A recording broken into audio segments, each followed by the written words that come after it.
especially with D2C brands and with just like general marketing. I feel like marketing has almost like been flashed back to the 50s where everything was about like benefits. Use this toothpaste, it makes your teeth whiter. And now with 97% less blah, blah, blah. And Mike, who's our CEO and really the creative visionary behind the brand, we work together in advertising, and he always thought about, we're just capturing and fighting for like attention. And how do we get the attention first and we can tell the story? It's almost like going on a date. If you're on a date, you don't lead with every amazing thing that there is about you. You kind of like try to find the connection first and you get to all the other stuff.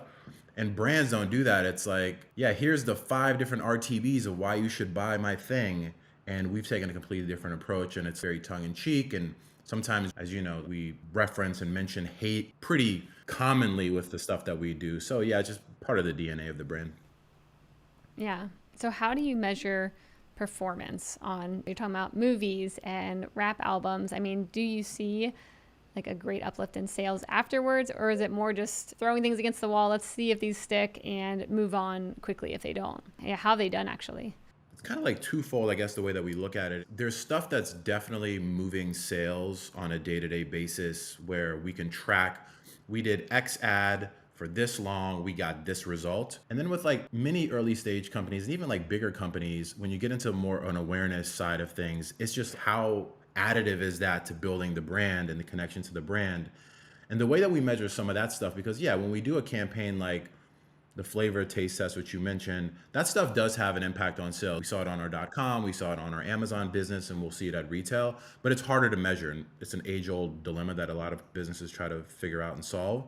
But for us, the things that we look at is like brand awareness, how much has that grown over the last couple of years? When we do things on TikTok, like for example, now I think maybe have like a 1.5 million plus followers on TikTok.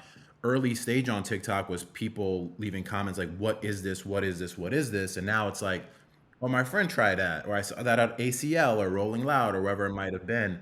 And so the awareness stuff is paying off. The retail footprint is paying off. The paid media that we're putting in is paying off. And for us at the end of the day, like we have revenue goals that are pretty specific on the retail side of the business and the digital side of the business. And those things are all growing pretty insanely.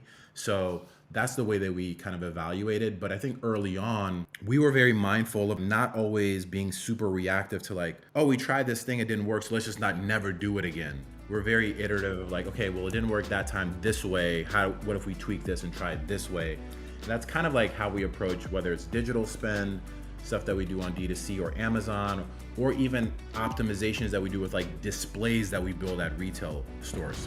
Hey, thanks for watching. This segment was made possible by our friends at Salesforce Commerce Cloud.